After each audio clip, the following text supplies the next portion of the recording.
Olá, enfermagem de todo o Brasil, o professor Rafael Marinho falando. Pessoal, e hoje eu vim mostrar uma coisa bem legal para vocês. Hoje a gente vai falar sobre insulinas. Então, para a gente não perder tempo, vem cá.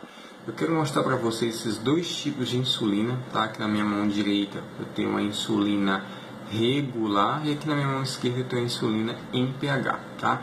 Esses são os dois tipos de insulina mais utilizados no ambiente hospitalar e também no ambiente extra-hospitalar. Então vamos começar a falar aqui da insulina regular. Tá? Então, a primeira coisa que a gente tem que observar quando a gente vai administrar a insulina é observar o seu aspecto, tá? Então percebam que a insulina regular ela é límpida, né? Transparente aqui, ó, clarinha. Então a gente tem que estar sempre observando esse aspecto que ela tem que se apresentar, tá bom?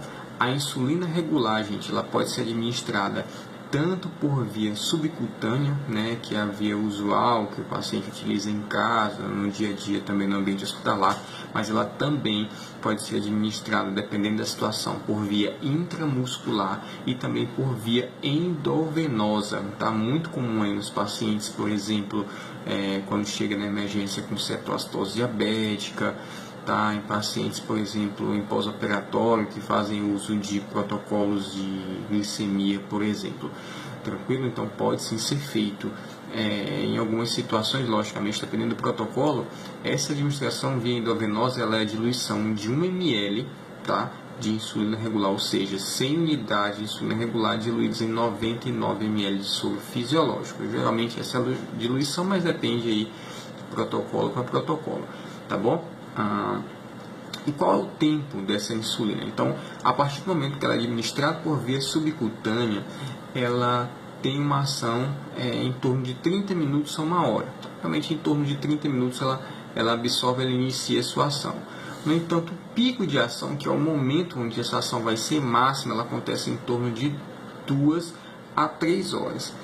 E a duração máxima dessa insulina ela vai em torno de 6 horas. Tá? A duração após a administração ela se dá até 6 horas. Tá bom? Então, bem interessante isso aqui. Essa outra insulina aqui é a insulina NPH. Tá? Então, observe o aspecto dela. Ela é uma insulina, ó, mais branquinha, né? De aspecto mais leitoso, mais oleoso. Então, essa insulina aqui, gente, ela tem uma ação mais lenta do que a regular e somente poderá ser administrado por via subcutânea. A recomendação e jamais deverá ser administrada por via endovenosa, tá? Jamais será administrada por via endovenosa. O tempo de ação dela é o seguinte, tá? Após a administração via subcutânea, ela começa a sua ação em torno de 2 a 3 horas. O pico de ação, ou seja, que é o máximo potencial de ação após administrar, ela está em torno aí de 4 a 6 horas. E a duração máxima dela vai em torno aí de 12 pode chegar também a 20 horas. Tá? Então, de 12 a 20 horas é o tempo de duração máxima dessa insulina. Todas as insulinas vendidas no Brasil têm essa apresentação, ó, 100 unidades de insulina por ml. Vocês estão vendo aqui, ó, 100 unidades de insulina por ml. Todas as insulinas vendidas no Brasil, elas têm essa apresentação, tranquilo?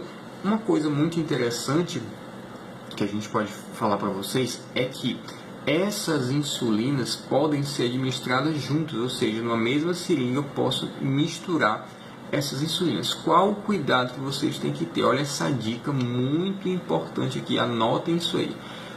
Toda vez que você for aspirar essa medicação, essa insulina, turma, a gente sempre aspira primeiro a regular ou a NPH? E aí, o que vocês acham? Olha só, sempre aspirar primeiro a insulina regular, que é a insulina mais rápida. Sempre a insulina mais rápida, que no caso aqui é a regular, tranquilo? Eu posso fazer na mesma seringa, sim.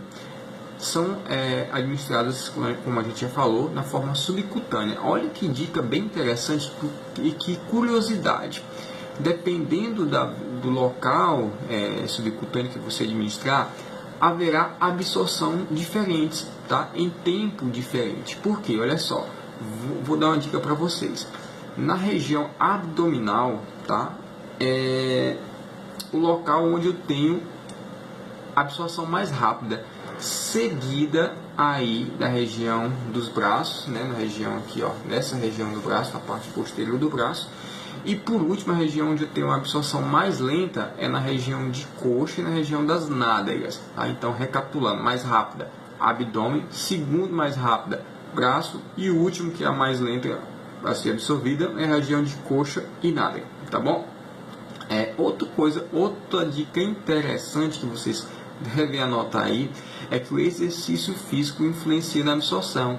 Então, o exercício físico ele aumenta a absorção de insulina. Então, o indivíduo que é diabético, por exemplo, que ele está fazendo aquela caminhadazinha dele matutina, aquela corrida, se ele faz a administração de insulina, por exemplo, na região da coxa, na região anterior da coxa, ele corre o risco de ter uma hipoglicemia. Ele corre o risco, não significa que ele vai ter, porque logicamente depende da quantidade de glicose circulante desse indivíduo. Tranquilo? Essa é uma dica bem interessante. Agora eu vou dar uma dica sobre administração, na verdade sobre aspiração. Então olha só, então toda vez que a gente for aspirar, né, vou aqui fazer a minha antisepsia aqui do frasco, tá bom? Então toda vez que a gente for administrar, o que a gente faz, tá?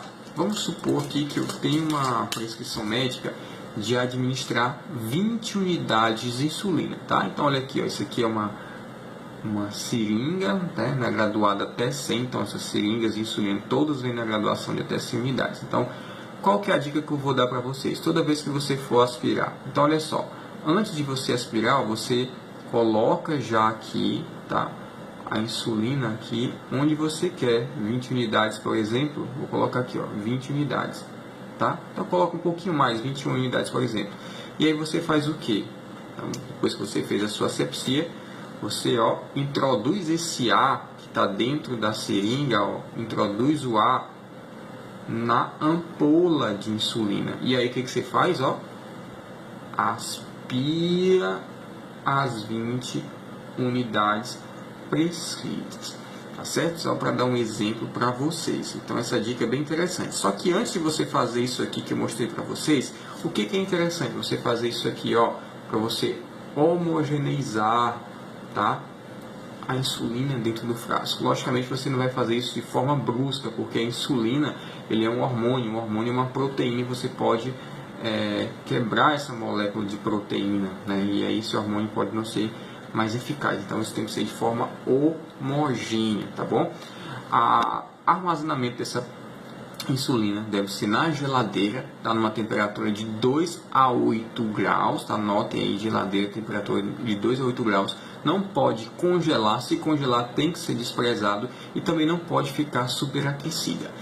Detalhe importante, posso conservar ela fora da geladeira, tá, numa temperatura de até 25 graus, algumas literaturas extrapolam até 30, durante 30 dias, tá? Tem algumas literaturas também que só falam que até 28 dias, então isso varia um pouco de 28 a 30 dias, então, tá bom? Então essa é a dica aí que eu queria dar para vocês. Então se você quer ficar por dentro de mais dicas, siga o nossa página do Facebook aqui em cima, clique em Enfermagem Avançada, Professor Rafael Marinho, e curta aí nossa página. E também nos procure no Instagram, tá? Procure lá no Instagram por Enfermagem Avançada ou @prof.rafaelmarinho, tudo bom? Então um grande abraço para vocês e vamos aí firmes transformar essa enfermagem brasileira.